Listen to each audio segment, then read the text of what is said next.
नमस्कार दोस्तों, मैं अर्चना सिंह एक बार फिर से आप सबका स्वागत करती हूं अपने इस channel Archana Singh women's power पर। जैसा कि आप सबको ज्ञात है कि मैं अपने वीडियोस के माध्यम से लोगों को मोटिवेट करने का प्रयास करती हूं, खासकर महिलाओं को। उसी श्रृंखला में आज का ये मेरा वीडियो एक ऐसी महिला के बारे में है जो कि कहें तो एक बहुत अच्छी फुटबॉलर थी, जिसे बहुत अच्छी डांसर थी और कुछ दिनों इन्होंने रेस्टोरेंट में एक वेटर का भी काम किया।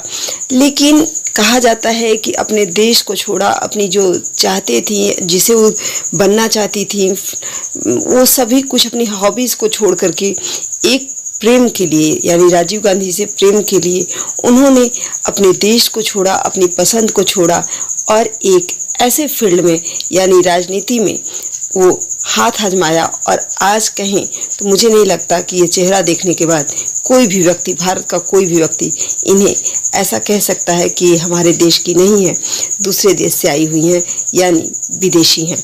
जी हाँ, मैं बात कर रही हूँ सोनिया गांधी की। सोनिया गांधी हमारे देश के लिए बहुत ही एक आदर्श महिला हैं, क्योंकि इन्होंने अपने देश को छोड़ा, अपनी जो भी चाहती थी, यानी फुटबॉलर बनना चाहती थी, डांसर बनना चाहती थी, सारी पसंद को छोड़ा हिंदुस्तान के लिए। तो हमें लगता है हर महिला को इन्हें जानना चाहिए और समझना चाहिए। सोनिया गांधी ने 13 वर्ष की आयु में अपनी स्कूली शिक्षा पूरी की। उनके अंतिम रिपोर्ट कार्ड में लिखा था, बुद्धिमान, मेहनती, प्रतिबद्ध शिक्षकों के लिए हाई स्कूल में अच्छी तरह से सफल होंगी। वह एक फ्लाइट अटेंडेंट बनने की ख्वाहिश रखती थीं। वह कैम्ब्रिज शहर में बेल एजुकेशन ट्रस्ट के भाषा स्कूल में अंग्रेजी पढ़ने गईं। अगले वर्ष वह राजीव गांधी से वर्सिटी रेस्टोरेंट में मिली थीं। इटली के विसेंजा के पास एक छोटे से गांव में जन्मी गांधी का पालन पोषण एक रोमन कैथोलिक परिवार में हुआ था। स्थानीय स्कूलों में अपनी प्राथमिक शिक्षा पूरी करने के बाद वह भाषा की कक्षाओं के लिए इंग्लैंड के कैम्ब्रिज चली गईं, जहां उनकी मुलाकात राजीव गांधी से हुई और बाद में 1968 में उन्होंने उनसे शादी कर ली। इसके बाद वह भारत आ गईं और अपनी सास, भारत की तत्कालीन प्रधानमंत्री इंदिरा गांधी के साथ उनके नई दिल्ली स्थित आवास पर रहने लगी। हालांकि सोनिया गांधी अपने पति के प्रधानमंत्री रहने के दौरान भी सार्वजनिक क्षेत्र से दूर रहीं।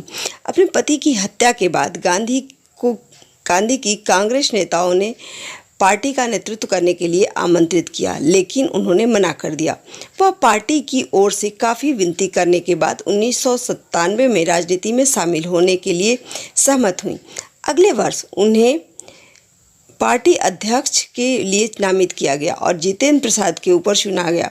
उनके नेतृत्व में कांग्रेस ने 2004 के चुनाव के बाद अन्य केंद्र वाम राजनीतिक दलों के साथ गठबंधन में केंद्र सरकार बनाई और आगे भारत के विभिन्न राज्यों में भी गांधी को तब से संयुक्त प्रगतिशील गठबंधन यूपीए बनाने में महत्वपूर्ण भूमिका निभाने का श्रेय दिया जाता है, जिसे 2009 में फिर से सत्ता में चुना गया।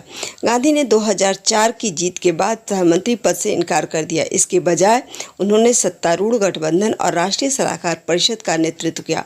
अपने करियर के दौरान गांधी ने सलाहकार परिषदों की अध्यक्षता की, जिन्हें सूचना का अधिकार, खाद्य सुरक्षा विधेयक और मनरेगा जैसे अधिकार आधारित विकास और कल्याण योजनाओं के गठन और बाद में कार्यान्वयन का श्रेय दिया जाता है, क्योंकि उन्होंने नेशनल हेराल्ड मामले से संबंधित आलोचना भी की थी। उनका विदेशी जन्म और उनका धर्म भी बहुत अप्रिय बहस और विवाद का विषय रहा। स्वास्थ्य संबंधी चिंताओं के कारण यूपीए सरकार के दूसरे कार्यकाल के उत्तरार्ध के दौरान राजनीति में गांधी जी की सक्रिय भागीदारी कम होने लगी। उन्होंने दिसंबर 2017 में कांग्रेस अध्यक्ष का पद छोड़ दिया, लेकिन अगस्त 2019 में पार्टी का नेतृत्व करने के लिए वापस आ गईं। हालांकि उन्होंने भारत सरकार के भीतर कोई सार्वजनिक पद नहीं संभाला है, लेकिन सोनिया गांधी का व्यापक रूप से देश के सबसे शक्तिशाली राजनेताओं में से एक माना जाता है।